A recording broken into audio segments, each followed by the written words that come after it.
మనం మన ఆలోచనలు తప్ప ఇంకేం కాదు. మన జయాలకి, మన అపజయాలకి, మన సమస్తం గూడా మన ఆలోచనలే. మనం ఎలా ఆలోచిస్తామో అలానే ఉంటాం.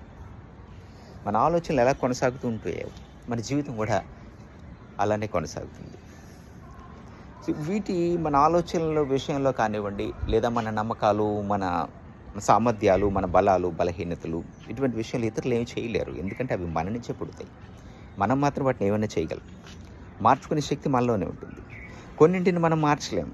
గ్రహగతుల్ని, ఋతువుల్ని మార్చలేం. కానీ మనల్ని మనం మార్చుకోవచ్చు కదా! ఆ శక్తి మనలోనే ఉంది. ఎందుకంటే are nothing but our thoughts. మనం మన ఆలోచనలు తప్ప ఇంకేం కాదు. సో, మనల్ని మార్చుకునే శక్తి మనలో ఉంది. మన ప్రస్తుత జీవితానికి కారణం కూడా మన ఆలోచనే. ఎందుకంటే మన ఆలోచనలు ఎలా కొనసాగుతూ ఉంటాయో మన జీవితం అదే పందాలో నడుస్తుంది. కొన్ని పరిస్థితులు మన చేతుల్లో లేకపోవచ్చు. కానీ వాటిని మార్చే శక్తి మనకు లేకపోవచ్చు. కానీ మన ఆలోచనలు మార్చుకునే శక్తి మాత్రం మనలోనే ఉంటుంది. సాధారణంగా మన ఉపచేతన, మన సబ్‌కాన్షియస్ మైండ్ వేటినైతే స్వీకరిస్తుందో అవి తక్షణం కార్యరూపం దాల్చేలా చేస్తుంది.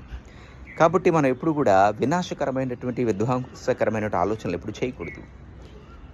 సో, అట్లా చేస్తే ఆ భావాలనే అవి మన మైండ్ స్వీకరించి, మన సబ్‌కాన్షియస్ మైండ్ స్వీకరించి వాటిని కార్యరూపం దాల్చేలా చేస్తుంది. కాబట్టి ఇక్కడ మన ఆలోచనలను మార్చుకునే శక్తి, మన జీవితాన్ని మార్చుకునేటటువంటి శక్తి మనలోనే ఉంది. ఇతరులు ఎవరు ఏమి చేయలేరు. ఓకే.